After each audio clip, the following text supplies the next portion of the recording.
Okay, we're going to jump right in. 2 Corinthians chapter 10. I do want to spend a couple minutes, though, reviewing, because we are once again entering into a new section of the book.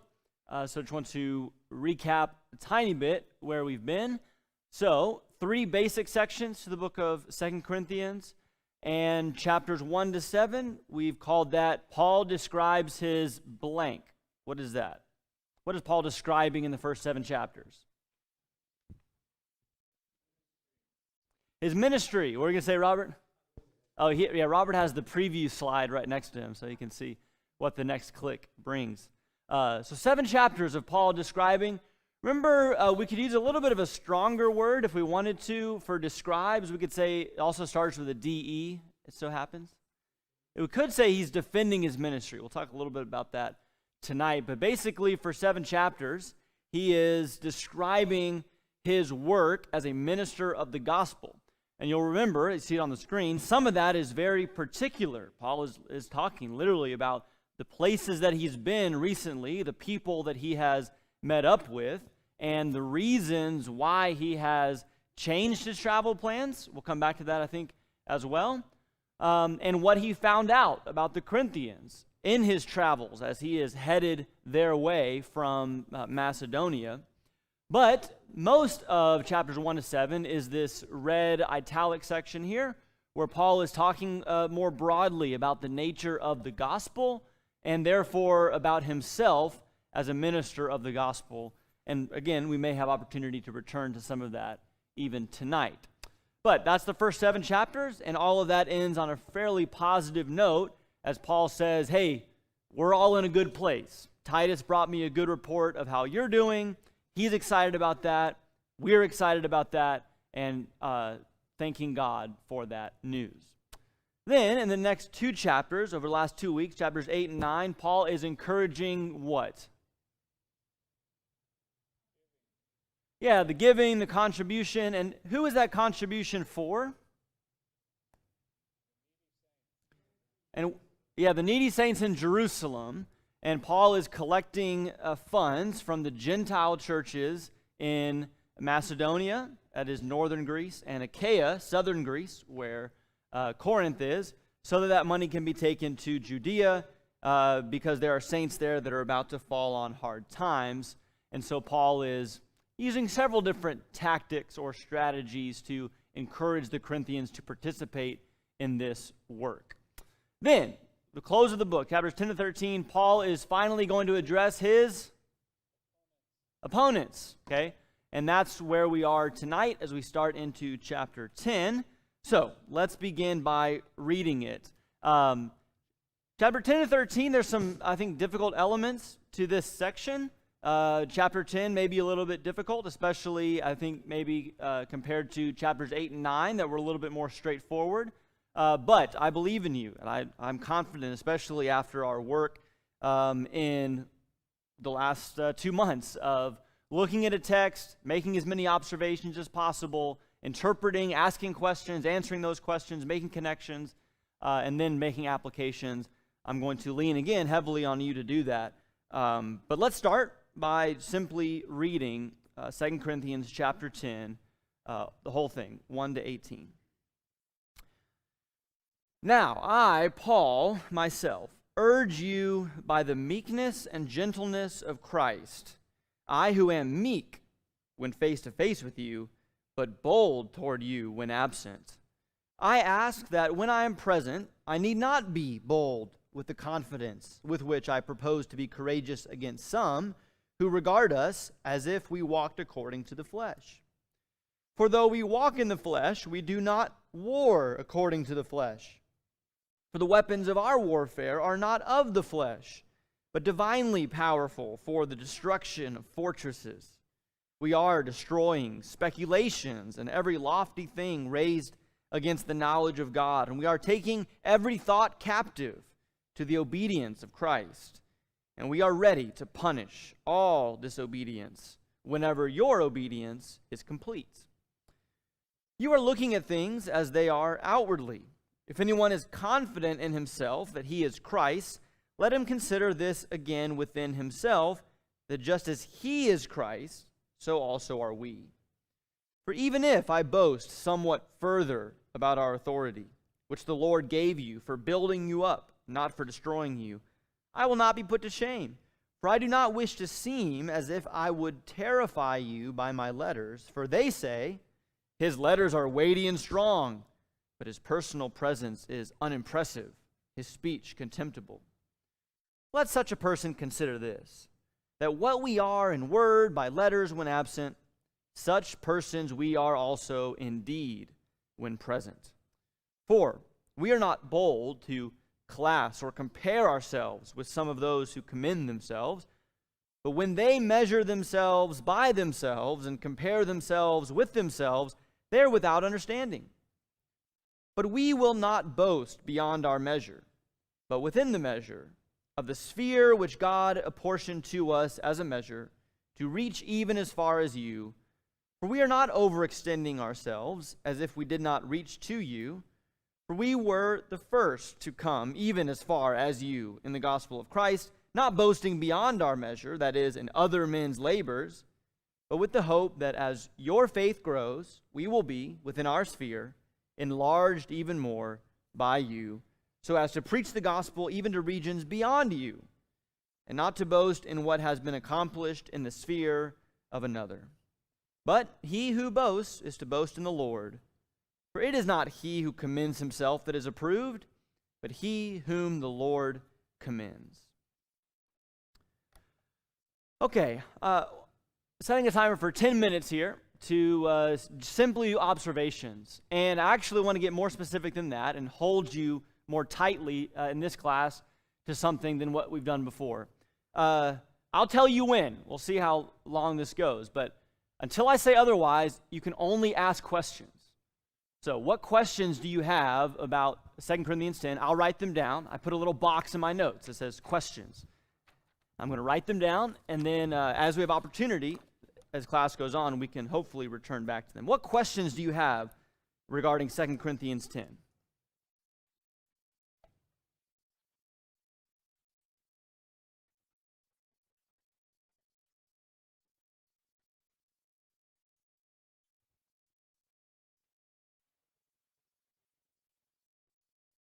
How are Paul's letters weighty and powerful? Good. Another question.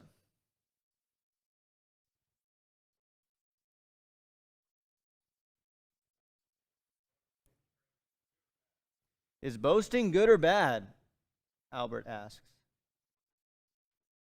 Other questions? Why in verse 1 is Paul humble when face to face, but bold toward you when I am away?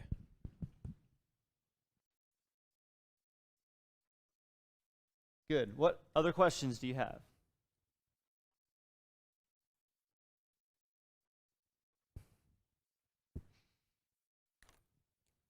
I'm very impressed. There's so many people that understand everything in 2 Corinthians 10. Beth.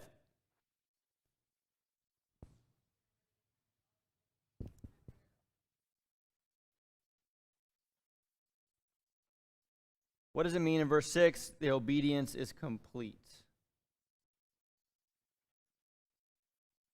Yes, Robert.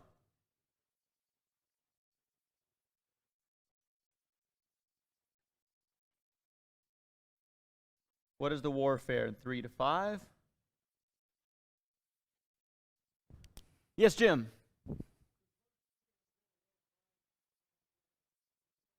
Flesh was. We never did know exactly what it is, but he mentions two physical things here, that his speech was just, he could have a real high-pitched voice, and he could be just not pleasant to look at and didn't have a good presence because he just, it just says here that, gives that description, and his personal presence unimpressive, and his speech was just contemptible. And we're never really given a full description of what his thorn in the flesh was. And I've heard people say, well, this might possibly be a clue as to what that was. Okay, does verse 10 provide a clue as to what Paul's thorn in the flesh is, which is something he will mention in chapter 12? Good. other questions? Yeah, Michael.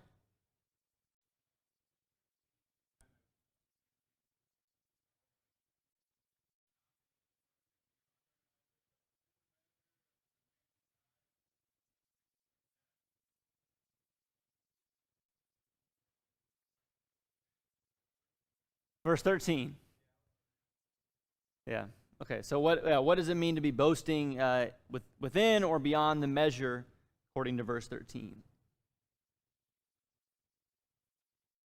Last chance for questions. What does it mean to boast in the Lord? What does it mean to boast in the Lord? And I'm really hoping somebody knows that quotation. I should have brought like a literal brownie to give somebody for nailing where that quotation comes from in verse 17. But what does that even mean, to boast in the Lord? Okay, that was about half, about 6 minutes or so of our 10 minutes for observation. So let's go. Let's give you an opportunity to get to the rest of this stuff. All right, we've asked some questions, but what do you see as we dump the puzzle pieces of 2 Corinthians 10 out in front of us? What do you see? Who is in chapter 10? What's going on? What do you see in front of you that stands out as we try to just identify what's going on?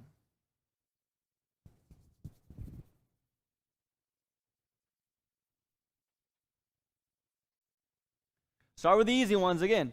What are the who's? Who are the who's? Paul. Yeah, Paul is a who. The Corinthians are a who. Other who's? These critics, Lee calls them, okay? That's a who, right? And what would you say about what these who's are doing? I feel like we're in a Dr. Seuss story here. What are these who's doing? How would you describe the action that's taking place in chapter 10 between Paul and the critics and the Corinthians?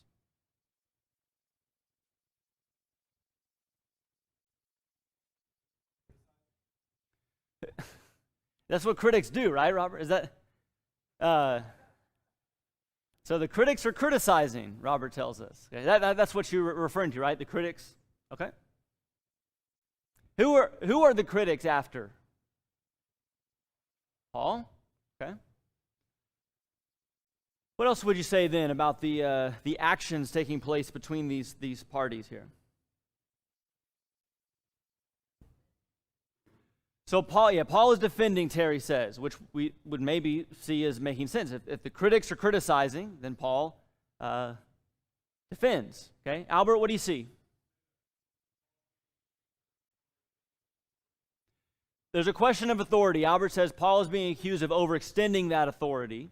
Okay, that's something that we see going on. And we're not allowed to say what does that mean yet. Okay, or I would ask Granny, I put her on the spot. But Granny says the critics are measuring themselves against themselves. Okay, so maybe hold on to that phrase. We can come back to it. Okay. What about this idea of repeated words? Some of that's, I guess, implied already, what you said, but what do you see repeated, showing up over and over again in chapter 10? Boasting is all over the place. Okay. By the way, not just in chapter 10, but it is all over the place in chapter 10. What else is repeated? Words, phrases, ideas. Oh, being bold. Okay. Being bold, Dan says, a repeated idea.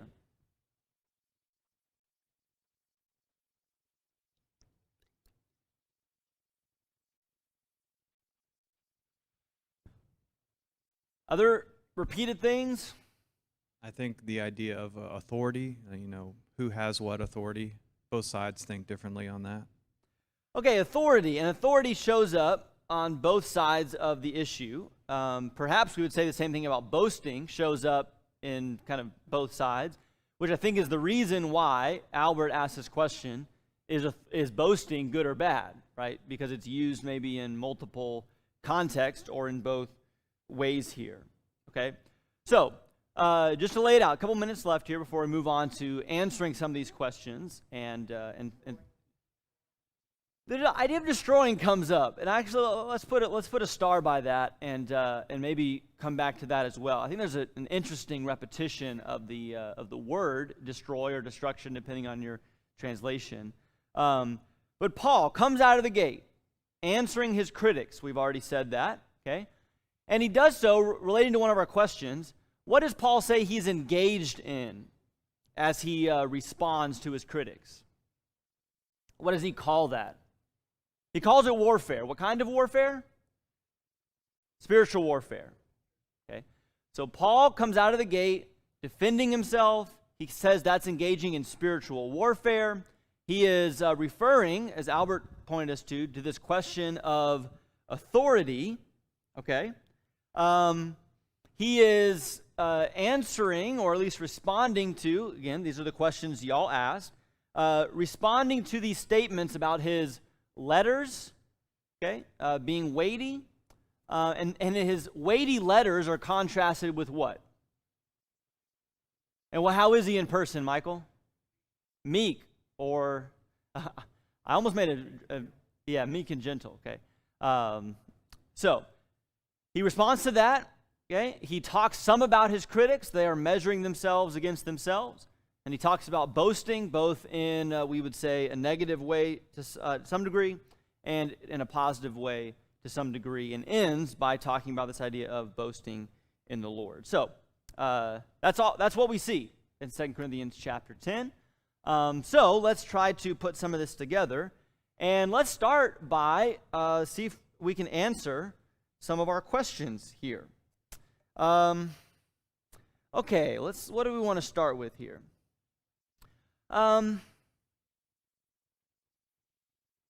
Let's start with the warfare. Based on all that we've just said here, what do we think Paul means when he talks about engaging in warfare and the contrast between physical or flesh and blood warfare and the spiritual warfare that he's engaging in? How are we supposed to understand that language in verses 3 to 5 of warfare?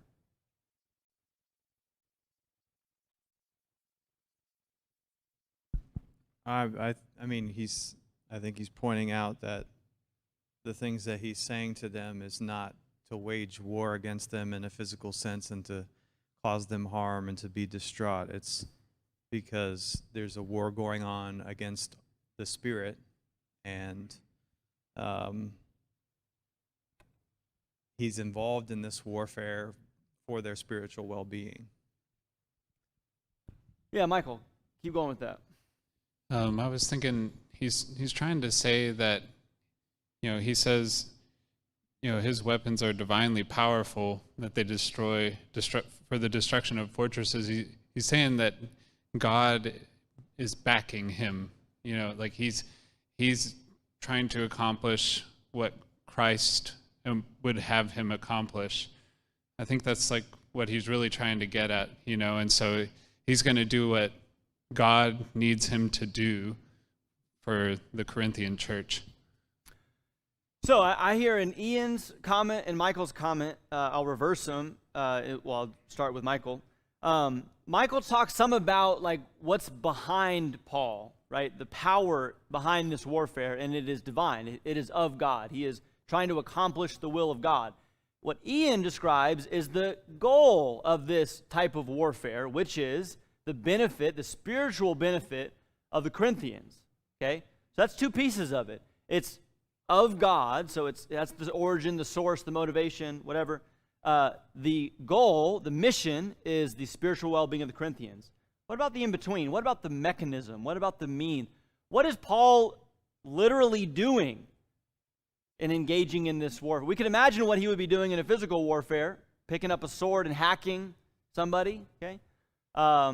What is he actually doing in this spiritual warfare?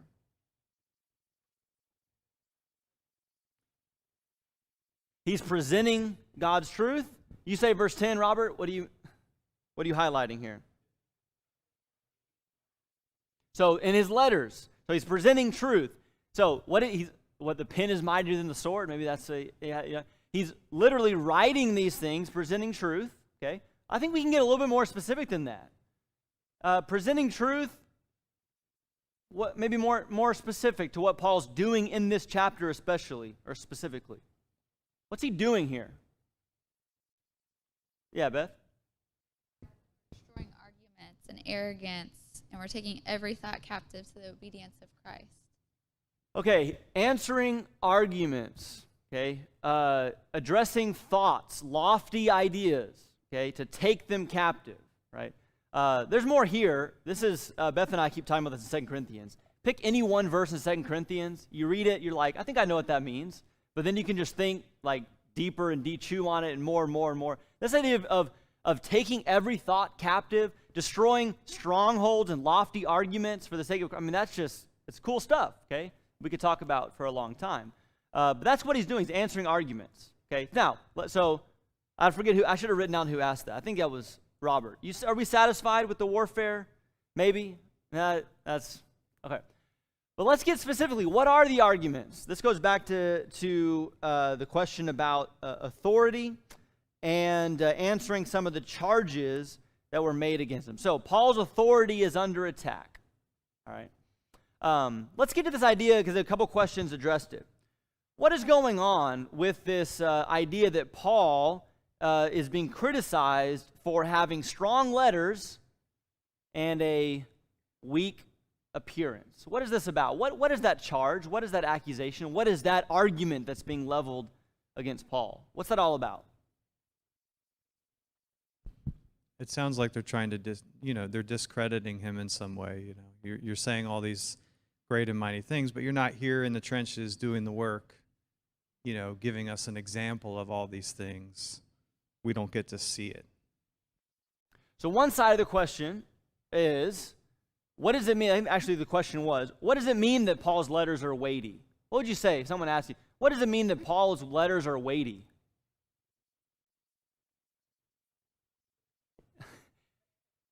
Straight like it is, Granny says, they doesn't beat around the bush. We're reading it right now. Paul is direct. Think about 1 Corinthians, right? Some hard stuff, but direct and authoritative, okay? But as Ian says, that's when he's away.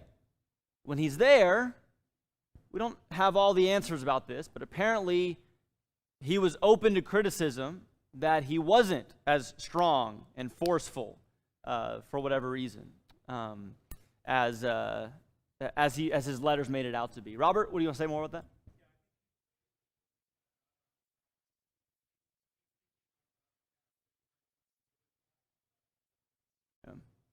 that? And think about it. So think about what Robert just said. God is on his side. There is the power. Okay, what has been said in 2 Corinthians up to this point about Paul's ministry and what his ministry is about and the glory of his ministry? What's Paul said about all that? It's in Christ. What does Paul say about himself? It's not me, okay? So, it could be that what's going on here is actually more or less the truth. Yeah, Paul isn't very impressive when he's in person. I can't resist sharing this. This is too great. There is a apocryphal, which means, it's not a trustworthy book, but there's a book called the Acts of Paul that was written about 100 years after this, into the 2nd century AD. It's a story about a guy meeting Paul, and when he meets Paul in this account that comes about 100 years later, this is the description given of Paul. You can choose to trust it or not, but this is the description. He was a man small of stature, with a bald head and crooked legs, in a good state of body, with eyebrows meeting and nose somewhat hooked. All right? So that's the picture of Paul. Again, maybe that's not quite accurate, right? And we should note that the hooked nose, have you ever heard of the Roman nose, right? The Caesars, that was actually an admirable thing. And apparently this made me very happy because I come from a long line of unibrows. But apparently the connected eyebrows was also a sign in that time of leadership, right? So, but still, you see in that description, right? Even if it's wrong to some degree, I think we're not too far off from imagining that Paul's appearance would have been not very impressive. And to Jim's question, it could even be that this signifies that he has some sort of ailment, some sort of injury, some sort of physical malady that he's going to refer to later as the thorn in the flesh that would have contributed to his appearance not being very impressive. Okay? All right, I don't want to get too far off here. Let's see. Paul is responding to his critics. He is defending his own authority. And let's get to this idea of the obedience of the Corinthians and the boasting, and then we can move on maybe from there. So verse 6 was a question that was asked about the complete obedience. So after Paul says that, hey, I'm ready to fight, right? I'm fighting the spiritual warfare. I'm going to take down arguments. I'm going to destroy lofty speculations. I'm going to take every thought captive. And we are ready to punish all disobedience whenever your obedience is complete. Let's take the two parts of that. What do you think he means he's ready to punish all disobedience? And in the context of what we know the situation is here, what does Paul mean he's going to punish all disobedience?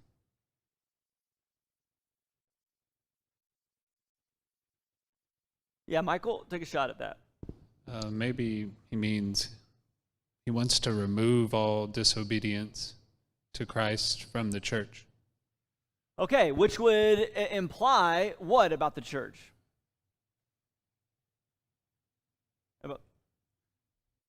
There is disobedience there. But how can he then say on the other side, I'll punish the disobedience when your obedience is complete? Who's the your there? The Corinthians. So what's going on? How can he say, I'm going to punish disobedience in Corinth, but I'm only going to do that when your obedience, Corinthians, is complete? How can it be both of those? Albert?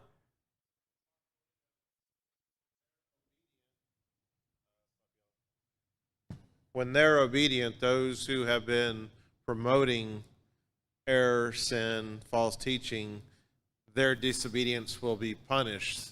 Their fruit will be, or their labor will be non-fruitful, and by Paul sticking with it, getting them in the right, those who are in error, their disobedience will be punished. So I'm curious if it's not Corinthians on the disobedience, but the people teaching error, and the Corinthians on the obedience side. So Albert is suggesting that there's two groups, right? And there's some question about the disobedient group. Are they on the inside or are they on the outside? And we'll come back to that more specifically. But we have this group that is disobedient. But what I hear Albert saying is that when the group as a whole is obedient and submissive to what Paul is teaching, well, then that will, I'm adding words, it will take the wind out of the sails of the disobedient people. It'll show them that they are in error. Okay, and you could probably go on with explanations. But I think verse 6 shows us, again, that we're dealing with a divided audience to some degree, or at least a group with multiple, segments. Most that are obedient, that Paul is happy with, see chapters 1 to 7. But still those that are, being threatened by Paul, that he's going to come and punish their disobedience. Okay, so let's keep going from there. Let's talk about this idea of boasting. What's the picture you get? So, Paul himself is boasting in his authority, he's defending his authority, and basically saying that he has authority, and that's legitimate authority. And he contrasts that with the so-called authority or the boasting of the opponents or the critics. So let's look at 12 through 18. What's your picture of these people that are measuring themselves against themselves? Okay, what's the idea that you get about these opponents? What's the picture in your mind of these critics? What they're like? What motivates them? How they operate? What kind of picture do you get in chapter 10 of these opponents? Yeah, Michael? I would imagine they have like an ego. They commend themselves and they're trying to tear down Paul so they can look good or raise themselves above him, maybe, that seems to be what comes to my mind. Right? Ian? It seems like they're taking influence from maybe what they've seen before with in another religion through the scribes and the Pharisees, where they're very much they're very much showmen. They're commending themselves in public for the great things that they've done, and quote unquote in the name of God, and putting themselves above their other brothers and sisters based off of the things that they've done.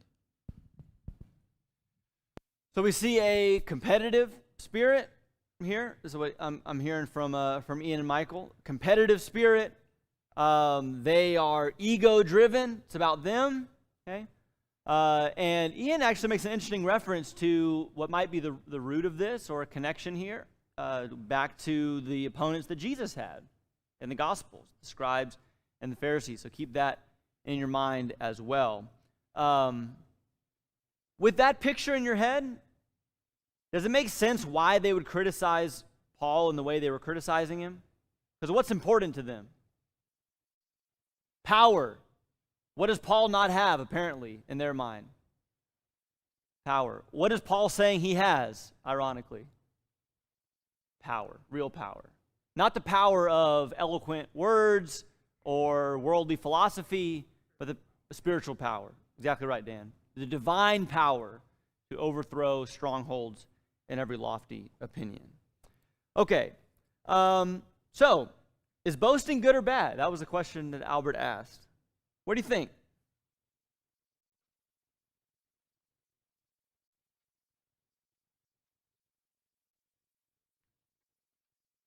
Is boasting good or bad? What would be the most simple answer to that question? One word. Yes. Right? Yes.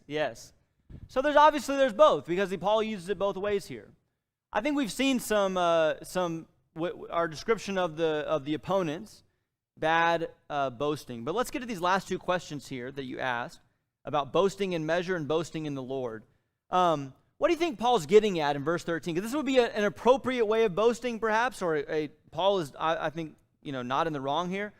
What does he mean in verse 13? He says, we will not boast beyond measure, but within the measure of the sphere. And yours may talk about influence if you're using a different translation. What do you think he means when he says we're going to boast only in the measure of what's been apportioned to us by God? Only go so far? And what might the limit be? And some translations say that, the limits of our boasting. Ian, what are you going to take a crack at that? When you've boasted so much that either the person you're boasting for, whether that be yourself or someone else, the point at which humility is no longer there and ego comes in. So where's that line? That's interesting. Maybe we'll come back to that in the application section, because I do want to make sure we reserve something there.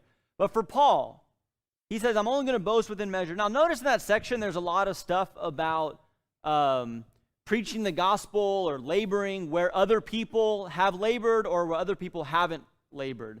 You may remember this from our Romans class. It's been a while back. What was Paul's philosophy about preaching the gospel in various places? You remember this?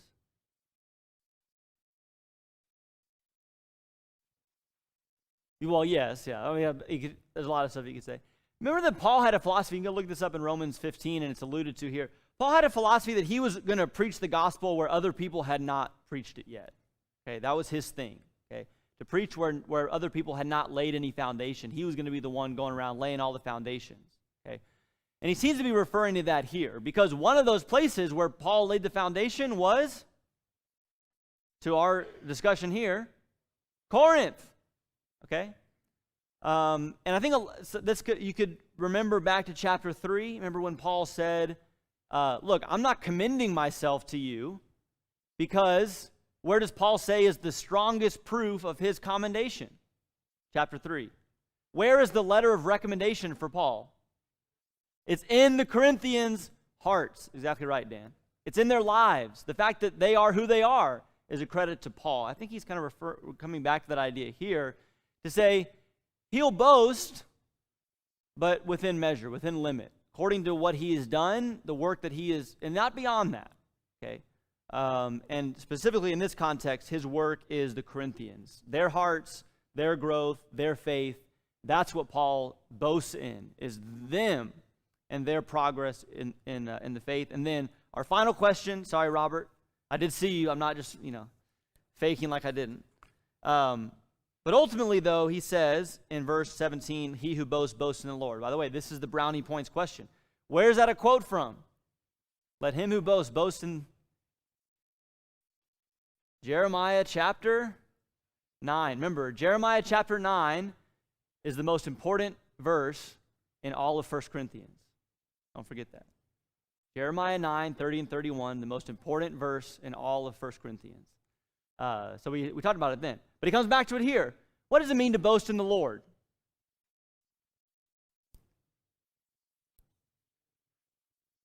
Give him the credit, okay? Maybe it's as simple as that. And if you put those ideas together, Paul is saying, look, I'm only going to boast in what God has given me to do, nothing more than that. And in the end, all the credit, all the glory, all the confidence is going to go back to him, because verse 18, it doesn't mean diddly, it doesn't mean anything for me to go around commending myself. That adds no credit to my account, so to speak. Only thing that matters is the one who God commends. And that is where Paul is going to boast and stake his claim and his confidence. Okay? All right. We got all our questions answered, but it didn't leave us any time for other things here. Would love to hear your one-sentence summary, your connections to other chapters. I do want to boil it down to this here, and I think you could probably answer this. I could give you an exit ticket. You would ace it, I'm sure. I think in 2 Corinthians 10, there are three main questions. Who are Paul's opponents? Real quickly, let me give you this, and we'll keep coming back to it in chapters 11, 12, and 13. I think Paul's opponents are mostly outside the church at Corinth. I think they are Judaizers, we call them. These are teachers, maybe with their roots in the Pharisees of old, that don't like the idea of the Gentiles receiving the gospel and being saved simply by faith in Jesus and not by having to become Jews and being circumcised and keeping the Sabbath and so on. Okay, I think that's who Paul's dealing. He's dealing with opponents that are those kinds of false teachers. I also think, this was maybe to Albert's comment, that there are some in Corinth that are in danger of being swayed towards that teaching. So Paul is also concerned about them, not wanting them to be given over. That's who Paul's opponents are, I believe, in chapter 10. What's their beef with Paul? Honestly, I think some of it is the gospel. Not as much of that is talked about in 2 Corinthians as there is in Romans or Galatians, but I think some of that has to be at the root of this issue.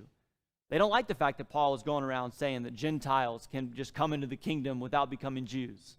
Okay? And so that turns them off to Paul, and then they can come up with these other things like, well, he doesn't not as good a speaker as we are, right? We have our rhetoric and our eloquence and our, power of persuasion. Paul doesn't have any of that. Okay? He's just this bent, hunched over old bald guy that hobbles in here, and he's not impressive.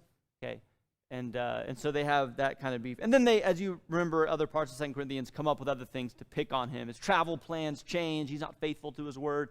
Some have kind of picked up things in chapter 10 here and said, oh, Paul went too far one time with his authority, and so he's trying to lord it over us. Or, Paul only ever goes where no one has preached before because he's just trying to dupe people. Okay, so they came up with little things to nitpick as well, but I think the conflict with Paul is deeper than that, rooted even in the nature of the gospel. And then Paul's response and defense is really what it's been all along. I wish we had more time to do this, but just think about what Paul said about the gospel in chapters 1 to 7. We referred to this. He talks about himself in the lowest of terms. It's the treasure that he has in jars of clay. He's just a vessel. He's just a servant. He's just a slave. He's just the ambassador. Okay, all the glories in God, all the glories in Christ Jesus, and the glory of the new covenant. And I'll show you this. I think this is really cool. Think about all that Paul said in 2 Corinthians chapter 10. It seems like Paul is going tooth and nail with these opponents, saying, "No, I really am an apostle. Respect me." But notice what he says in 2 Corinthians chapter 12, towards the end of this discussion. All this time, he's talking to you in the pew right here. all this time you have been thinking that we are defending ourselves to you. Actually, Paul says, it is in the sight of God that we have been speaking in Christ, and all for what? Your upbuilding, beloved. So, Paul, his defense is really not about himself. It's about Christ, it's about the gospel, and ultimately it's for their benefit, it's for their upbuilding. That's Paul's answer to his critics. Okay? So, we have 5 minutes, more time than I thought we would have. The last words will be yours before the second bell rings. What applications do you want to make? What do you feel like from this discussion, this class, this chapter, you're going to respond to this going forward? Robert, kick us off. I'm going to say more than one word this time. So one observation, one application. The observation is think back to Matthew 18, 1 through 3, or 1 through 5, talking about who's the greatest. And if you look at Paul as a representation of the other apostles, look how far they've come in that journey from look at me to no, it's all about Jesus. So if we think about that, now they're teaching the next generation, which are the Christians at Corinth. So that's probably the lesson that we need to learn too in this generation, this many years removed from that. Thank you, Robert. Other applications you want to draw, responses to the text for our own personal lives from 2 Corinthians chapter 10.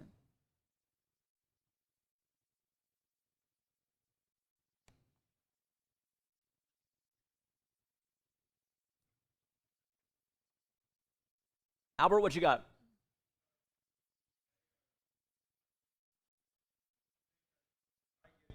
Ties to the word war and warfare. And, this isn't a tiff, this isn't a scuffle, or this isn't a... So I think I need to be more aware of when it says war, warfare, and battle, which is meant military in these words. I need to have a better understanding of what is going on.